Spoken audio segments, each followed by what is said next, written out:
মোহতারাম সৈয়দ সাহেব আমাদেরকে জানাবেন যে কারণে রোজা ভঙ্গ হয় এবং এটা কাজা ওয়াজিব হয়? কাজা ওয়াজিব হয়, কাফারা হয় না। হ্যাঁ, এরকম অনেকগুলো কারণ আছে। যেমন কেউ স্ত্রীকে বৈধভাবে বৈধ স্ত্রীর সাথে কেউ আলিঙ্গন করলো অথবা চুম্বন করলো, বীর্যপাত হয়েছে, কিন্তু তার সহবাসের কোনো কিছু ছিল না, ইচ্ছা ছিল না, এক্ষেত্রে তার উপর কাজা ওয়াজিব হবে। আর একটা হচ্ছে ইচ্ছাকৃতভাবে বমি করা, বমি তার আসতেছে না, তিনি ইচ্ছাকৃতভাবে এটা করার জন্য চেষ্টা করতেছেন। আর নাম্বার 3 হচ্ছে আপনার কেউ অখাদ্য খেলো।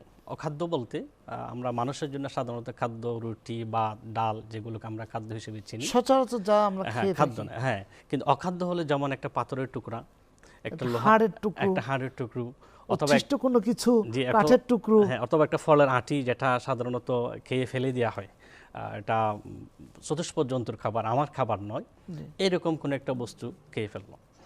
নাম্বার 4 হচ্ছে কেউ দিনের বেলায় বলে খেয়ে ফেলছে, কিন্তু খাবার মাঝখানে তার মনে হলো যে না, আমি তো রোজা আছি, তো তখন সে মনে করলো যে আমার রোজা তো ভেঙে গেছে, আমি খেয়ে ফেলি, তো সে খেয়ে ফেললো, তখন কিন্তু কি হবে, রোজা কাজা ওয়াজিব হবে। তো এক্ষেত্রে আমি দর্শকদের উদ্দেশ্যে বলবো যে কেউ যদি এরকম বলে যদি খেয়ে ফেলে, তাহলে যখনও মনে উঠবে তখন সে স্টপ করে দেবে, রোজা কমপ্লিট করে, তার রোজাটা কোনো সমস্যা হবে না। রোজাটা সমস্যা হবে সে না। স্মৃতিভ্রমের কারণে খেয়েছে, কিন্তু তার রোজাটা ভাঙবে না। এরপরে আরেকটা নাম্বার 5 হচ্ছে কেউ কুলি করতে গিয়ে তার অসতর্ক অবস্থায় পানি পেটের মধ্যে ঢুকে গেছে, অবস্থায়ও তার রোজা ভেঙে যাবে এবং তাকে কাজা দিতে হবে। দর্শকদের উদ্দেশ্যে বলবো, যদি আমরা অজু করব দিনের বেলায় 5 ওয়াক্ত নামাজের জন্য আমরা অজু করি, যখন ফরজ রোজা অথবা নফল রোজা যখন আমরা রাখবো, তখন কুলি করার সময় এবং নাক পানি দেওয়ার সময় আমাদেরকে সতর্কতা অবলম্বন করতে হবে। হ্যাঁ, এরপর নাম্বার 6 হচ্ছে কারো একটু বমি আসলো, বমিগুলো তিনি আবার পেটের মধ্যে ঢুকিয়ে ফেললেন, তার জন্য কাজা দিতে হবে। হ্যাঁ, কারণ এটা একটু দৃষ্টকটু বটে যে বমিগুলো নিজের পেটের মধ্যে আবার নিয়ে নেওয়া, এটা কিন্তু দেখতেও কিন্তু কিনা সুন্দর না।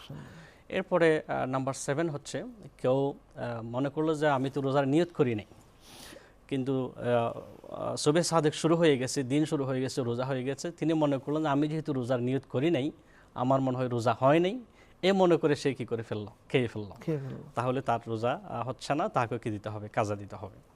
নাম্বার 8 হচ্ছে কেউ যদি পানাহারের বিকল্প যেটা আছে, যেমন কেউ অসুস্থ হলে ইনজেকশনের মাধ্যমে, স্যালাইনের মাধ্যমে তাকে কি দেওয়া হয়, খাদ্য দেওয়া হয়, তো সেভাবেও যদি দেয়। তাহলে আমি একটু আপনাকে জিজ্ঞাসা করতে চাই, রোজাদার ব্যক্তি কি ইনজেকশন নিতে পারবেন?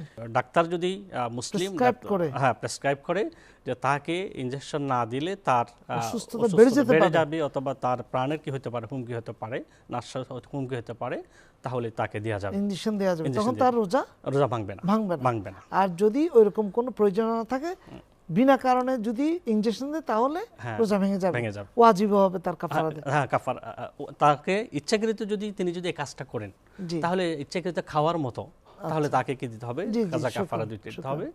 এরপরে যেটা সিঙ্গা হাজামা আছে, সেটাও যদি কেউ যদি রোজাদার দিনের অবস্থায় যদি লাগান, তাহলে সেটাও কি হবে, রোজা তার ভেঙে যাবে এবং তাকে কাজা দিতে হবে।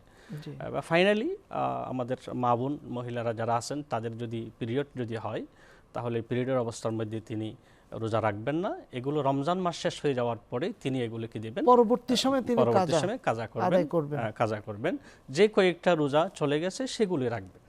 তো এখানে একটা লক্ষণীয় বিষয়, সেটা হচ্ছে কোনো মা বোনের যদি দিনের বেলায় তার পিরিয়ডটা শুরু হয়েছে, তিনি রোজা রেখেছেন, তিনি সাহারি খেয়েছেন, দিনের শুরু হওয়ার পরে, রোজা শুরু হওয়ার পরে তার পিরিয়ড শুরু হয়েছে রোজা অবস্থায়, এক্ষেত্রে তিনি রোজা ভাঙবেন না, তিনি সন্ধ্যা পর্যন্ত কন্টিনিউ করবেন, তবে এটা তার রোজা হিসেবে কাউন্ট হবে না, এটা পরবর্তীতে তাকে দিতে হবে, কাজা দিতে হবে।